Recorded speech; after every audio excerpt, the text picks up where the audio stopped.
युद्धाच्या सावटाखाली असताना जातनिहाय जनगणनेचा निर्णय घेण्यात आला. संजय राऊतांची टीका. जातनिहाय जनगणनेचं श्रेय राहुल गांधींचं असंही वक्तव्य राऊतांनी केलं. जातनिहाय जनगणनेच्या निर्णयावर उद्या काँग्रेसच्या राष्ट्रीय नेत्यांची बैठक होते. काँग्रेस कार्यकारिणी जातनिहाय जनगणनेवर करणार मंथन. काँग्रेसनं अनेक वर्षांपासून लावून धरली होती जातनिहाय जनगणनेची मागणी. जातनिहाय जनगणना ही काँग्रेसची भूमिका, पण हे टाइमलाईननं काम झालं पाहिजे. खासदार वर्षा गायकवाडांची प्रतिक्रिया. केंद्र सरकारच्या जातनिहाय जनगणनेच्या निर्णयाचं पुण्यात काँग्रेस कार्यकर्त्यांकडून पेढे वाटून स्वागत करण्यात आलं. राहुल गांधी यांच्या मागणीचा विजय असल्याची काँग्रेस कार्यकर्त्यांनी भावना व्यक्त केली. पुण्यातील सिंहगड रोडवरील उड्डाणपुलाचं लोकार्पण झालं. अजित पवारांच्या हस्ते उड्डाणपुलाचं उद्घाटन झालं. विठ्ठलवाडी ते फन टाइम थिएटरपर्यंत 2100 मीटरच्या उड्डाणपुलामुळे आता वाहतूक कोंडीतून सुटका होण्याची अपेक्षा आहे. पुण्यात परशुराम आर्थिक विकास महामंडळाच्या नव्या इमारतीचं उद्घाटन झालं. कार्यक्रमाचं उद्घाटन वेळेआधीच केल्यानं खासदार मेधा कुलकर्णींनी आळवला तक्रारीचा सूर. त्यानंतर अजित पवारांनी पुन्हा केलं उद्घाटन. सकाळी उद्घाटन केलं तर इतरांना कमी त्रास होतो. उशिरा उठणाऱ्या लोकांना सुद्धा लवकर उठावं लागतं. उपमुख्यमंत्री अजित पवारांनी मिश्किल प्रतिक्रिया दिली. परशुराम आर्थिक विकास महामंडळाचं वेळेआधी उद्घाटन झालं याचं वाईट वाटतंय. खासदार मेधा कुलकर्णींकडून खंत व्यक्त करण्यात आली. अजितदादांनी यापुढे वेळेआधी उद्घाटन करू नये, मेधा कुलकर्णींकडून विनंती करण्यात आली. पंतप्रधान मोदींच्या हस्ते चित्रपटसृष्टीतल्या 5 महान कलाकारांच्या टपाल तिकिटाचं अनावरण करण्यात आलं. गुरुदत्त, पी भानुमती, सलील चौधरी, राज खोसला आणि ऋत्विक घटक यांच्यावरही ही तिकीटं काढण्यात आली. मुंबईत होणारी वेव्स परिषद ऐतिहासिक आहे. शतकभरात भारतीय चित्रपटांनी भारताला जगभरात पोहोचवलं. पंतप्रधान नरेंद्र मोदींनी परिषदेत हे भाष्य केलं. भारतात ऑरेंज इकॉनॉमीची सुरुवात होते. भारतीय कंटेंटचीही जगाला भुरळ पडते. भारतीय संगीतही लवकर जगाची ओळख बनेल. पंतप्रधान मोदींनी हा विश्वास व्यक्त केला. वेव्स शिखर परिषदेत कलाकारांनी हजेरी लावली. शाहरुख खान, आलिया भट्ट, रणबीर कपूर, आमिर खानसह विकी कौशल आदी कलाकार यावेळी उपस्थित होते. फिल्म सिटी वाढवण्यावर भर देण्याचा प्रयत्न आहे. महाराष्ट्र राज्य ही वेव्स परिषदेची मोठी बाजारपेठ आहे. मुख्यमंत्री फडणवीसांनी परिषदेत हे वक्तव्य केलं.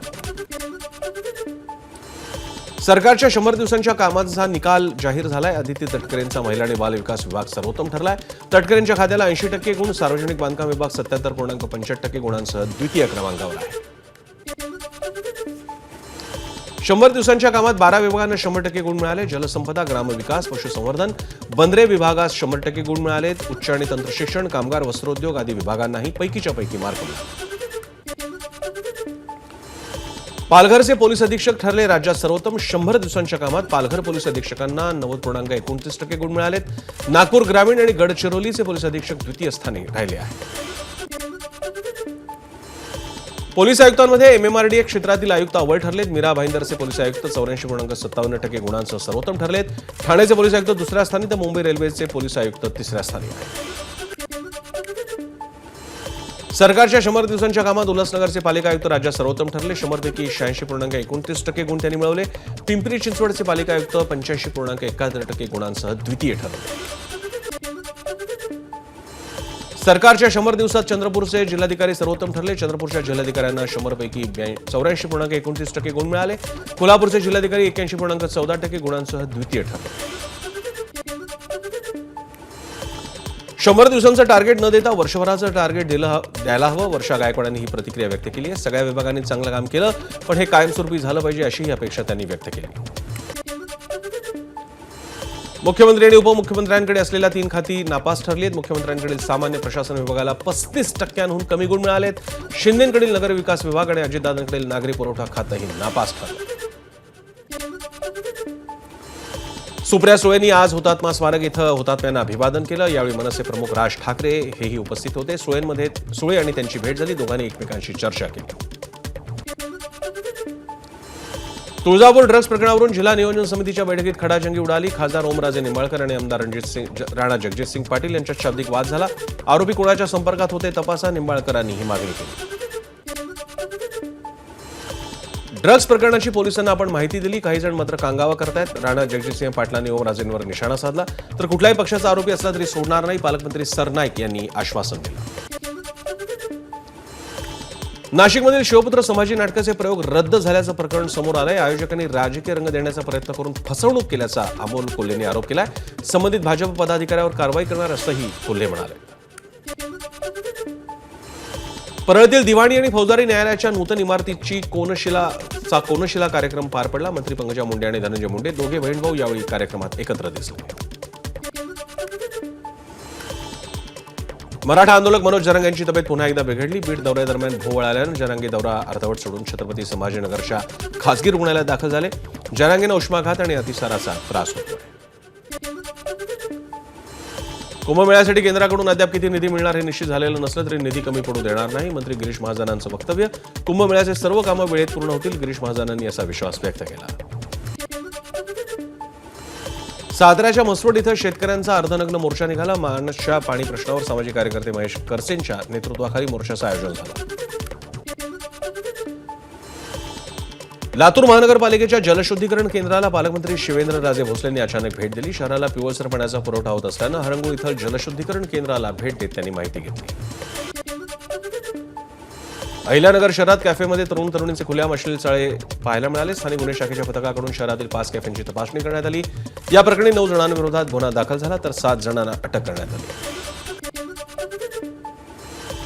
बदलापूर अत्याचार प्रकरणी अक्षय शिंदेचे एन्काउंटर झाला होता. पोलिसांना या बाबतीत मात्र हे प्रकरण होऊ शकतं. हायकोर्टाच्या दणक्यानंतर अखेर एसआयटी आता गुन्हा नोंदवणार आहे.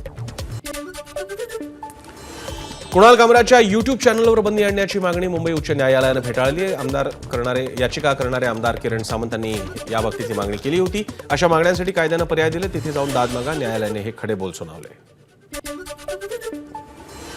पुणे पोलिसांच्या लॉज मालकांना महत्त्वाच्या सूचना देण्यात आल्या आहेत. कागदपत्र तपासूनच रजिस्टरमध्ये नोंद करा.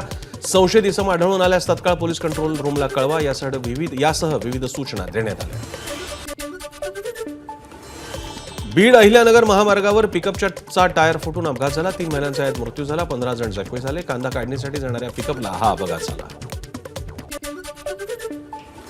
नाशिकच्या दिंडोरी रोडवर पिकअपची 3 दुचाकींना धडक बसली. अपघातात 23 वर्षीय तरुणीचा जागीच मृत्यू झाला तर 5 जण गंभीर जखमी झाले. बीड शहरातील धानोरा परिसरात महिलेवर हल्ला झाला. घटना सीसीटीव्ही कॅमेऱ्यात कैद झाली आहे. मारहाणीत महिलेच्या डोक्याला गंभीर दुखापत झाली. तिच्यावर सध्या जिल्हा रुग्णालयात उपचार सुरू आहे. मध्य प्रदेशात जलसंधारणावर काम करणाऱ्या शास्त्रज्ञांकडून पावसाचा अंदाज सांगणाऱ्या बुलढाण्यातील भेंडवळच्या घटमांडणीचा अभ्यास होतोय. भेंडवळची घटमांडणी ही आधुनिक विज्ञानाशी मिळतीजुळती असल्याची शास्त्रज्ञांनी प्रतिक्रिया दिली. मनराज प्रतिष्ठानचं 401वं आरोग्य शिबिर पार पडलं. माँ शिला क्लिनिकचा तृतीय वर्धापन दिन सोहळा पार पडला. मुंबई महापालिका आयुक्त भूषण गगराणेंची प्रमुख उपस्थिती होती. अपर पोलीस आयुक्त अनिल पारस्कर, उद्यान निरीक्षक जितेंद्र परदेशी आणि अन्य मान्यवर त्यावेळी उपस्थित होते. 15 दिवसांची नोटीस दिल्याशिवाय पाडकाम करू नये. सुप्रीम कोर्टाच्या आदेशानंतर राज्य सरकारने जिल्हाधिकारी आणि स्थानिक स्वराज्य संस्थांना हे निर्देश दिले. महारेराच्या संकेतस्थळावरील नवीन अप्लिकेशन पोर्टल 5 मे पासून कार्यान्वित होणार आहे. आता प्रकल्प नोंदणी, मुदतवाढ, दुरुस्ती करणं अधिक सोपं होणार आहे. ग्राहक आणि दलालांसाठीच्या यंत्रणेसाठी कोणताही बदल असणार नाही. रेल्वे गाड्यांचं वेळापत्रक आता QR कोडद्वारे समजणार. मध्य रेल्वेकडून CSMT, दादर, लोकमान्य टिळक टर्मिनस आणि पनवेलीतून सुटणाऱ्या लांब पल्ल्याच्या रेल्वे गाड्यांच्या वेळापत्रकासाठीही ही प्रणाली कार्यान्वित झालेली आहे.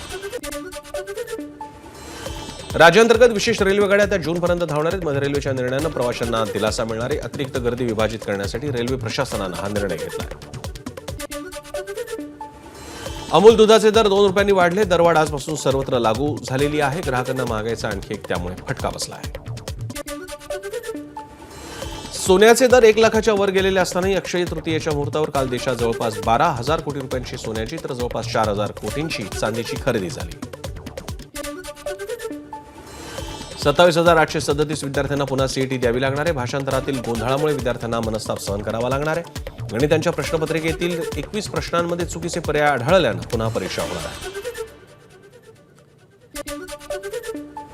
मुंबईत अक्षय तृतीयेला 1,500 घरांची खरेदी विक्री झाली तर 981 नव्या वाहनांच्या नोंदी झाल्या. सोन्यासोबत स्थावर मालमत्तेच्या खरेदीकडे नागरिकांचा कल पाहायला मिळतो. नव्या शैक्षणिक वर्षापासून सर्व शाळात CCTV बसवू राज्य सरकारनं मुंबई हायकोर्टाला हमी दिली आहे. शिक्षण विभागानं नेमलेल्या माजी न्यायमूर्तींच्या समितीची शिफारस याबाबतीत करण्यात आली आहे. मे महिन्यात देशभरातील तापमान आणि उष्णतेच्या लाटांचे दिवस सरासरीपेक्षा जास्त राहण्याचा अंदाज आहे. राज्यात कोकण किनारपट्टी, विदर्भ आणि मराठवाड्यात मे महिना अधिक तापदायक ठरण्याची शक्यता आहे. हैदराबाद तिरुवनंतपुरम नंतर लखनौमध्येही होणार ब्राह्मोसची निर्मिती. 11 मे रोजी संरक्षण मंत्री राजनाथ सिंह करणार प्रकल्पाचं उद्घाटन.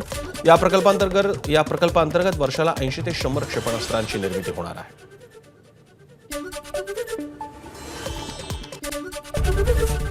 एबीपी माझा, उघडा डोळे बघा नीट.